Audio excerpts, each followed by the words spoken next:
Assalamualaikum warahmatullahi wabarakatuh. Jumpa lagi dengan saya Bapak Rasmoro, CGP dari SMP Negeri 1 Karangmoncol, Purbalingga. Di sini saya akan menjelaskan pemahaman saya tentang koneksi antar materi, kesimpulan, dan refleksi modul 1.1. Yang pertama, apa yang Bapak Ibu percaya tentang murid dan pembelajaran di kelas sebelum mempelajari modul 1.1. Saya percaya tentang murid, ibarat murid itu adalah biji-bijian yang perlu disemai, dipupuk, disirami, dan diberi penyinaran yang cukup dari matahari agar tumbuh bagus dan sesuai yang kita inginkan. Semakin bagus dalam perawatan, penyinaran, semakin berkualitas juga murid tersebut. Dalam pembelajaran di kelas, sebelum saya mengenal modul 1.1,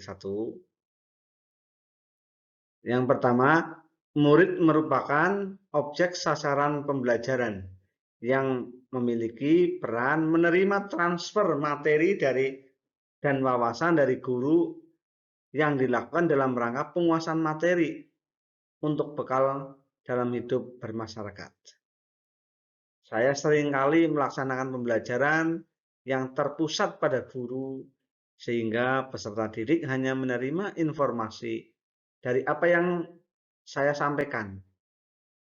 Pembelajaran hanya bersifat satu arah. Di sini, guru harus dituntut untuk menguasai materi dan menguasai banyak materi agar dapat ditransfer ke peserta didik. Padahal peserta didik tersebut dapat mencari materi sendiri dari apa? Dari pembelajaran yang disampaikan. Yang kedua, metode pembelajaran yang saya gunakan untuk semua siswa sama. Peserta didik harus patuh terhadap aturan yang dibuat guru sebagai pusat pembelajaran, tanpa melihat karakteristik dan keunikan pada peserta didik tersebut.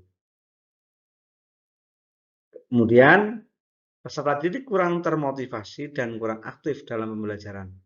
Hal itu terlihat ketika saya menjelaskan materi dan saya mengajukan umpan balik berupa pertanyaan kepada pendidik. Untuk materi sudah selesai sampai di sini. Apakah ada anak yang belum paham? Ataukah ada pertanyaan yang membuat kalian belum paham? Semua anak terdiam, 1000 bahasa. Apakah anak itu paham atau sebaliknya belum paham? Atau anak itu bingung mana yang harus ditanyakan? Itu membuktikan anak-anak kurang aktif dan kurang termotivasi untuk belajar. Saya sering merasa gagal manakala ada peserta didik yang tidak tuntas materi atau tidak mencapai KKM. Tujuan utama pembelajaran hanya mengejar ketuntasan materi, padahal menurut pemikiran Ki Hajar Dewantara, mengajar tidak hanya mengejar tuntasan materi, namun sebaliknya menjangkau keseluruhan termasuk kodrat alam, kodrat zaman, dan kodrat keadaan. Apa yang berubah dari pemikiran atau perilaku Bapak Ibu setelah mempelajari modul 1.1 ini? Setelah saya mempelajari modul 1.1, ada perubahan dan pemikiran dari perilaku saya, yakni satu, saya tidak lagi beranggapan bahwa pembelajaran hanya dapat dilakukan langsung dengan metode ceramah, tetapi banyak metode dan banyak pendekatan yang dapat membangun kreativitas anak dan pendidik, seperti teori konstruktivisme yang dapat merespon anak serta pemrograman materi dari aktivitas yang dikerjakan anak. Yang kedua, selain itu, saya diingatkan kembali peran saya sebagai pendidik, di mana sejatinya kedudukan saya sebagai pembimbing dan motivator, serta sebagai sahabat anak yang harus mampu mengembalikan anak sebagai pusat pembelajaran. Saya bersyukur dapat berdiskusi dan belajar bersama dengan CGP, angkat tanam yang lain, fasilitator, dan pengajar praktek yang membuat saya semakin bersemangat menambah ilmu dan mengaplikasikan pemikiran Ki Hajar Dewantara dalam pembelajaran dimanapun, termasuk di kelas saya.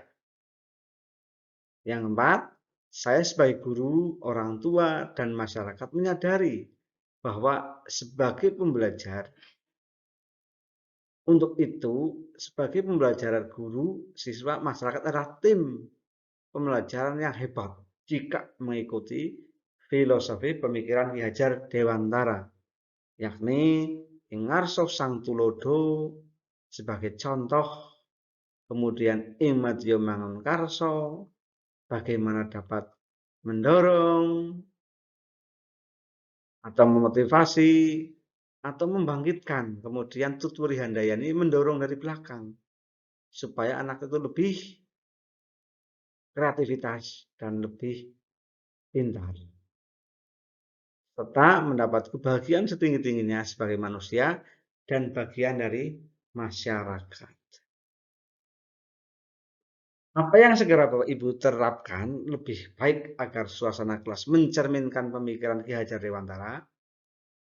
Yang pertama, saya mengidentifikasi karakteristik peserta didik seperti kebiasaan belajarnya, gaya pemikirannya, kemampuan menerima pelajaran, serta keinginan kuat untuk belajar. Selain itu, latar belakang keluarga di masyarakat, karena itu mempengaruhi tentang karakter anak. Yang kedua, saya mendesain metode pembelajaran yang berpihak pada murid dan merancang pembelajaran yang dibutuhkan oleh siswa. Yang ketiga, melaksanakan pembelajaran yang menyenangkan dan berorientasi pada murid. Yang keempat, menciptakan suasana aman, nyaman, dan membahagiakan. Yang kelima, menunjukkan keteladanan kepada murid, mendorong semangat meraih cita-cita, serta memfasilitasi pembelajaran yang menumbuhkan karakter yang baik sesuai dengan pemikiran Ki Hajar Dewantara. Terima kasih. Cukup sekian. Semoga sukses. Wassalamualaikum warahmatullahi wabarakatuh.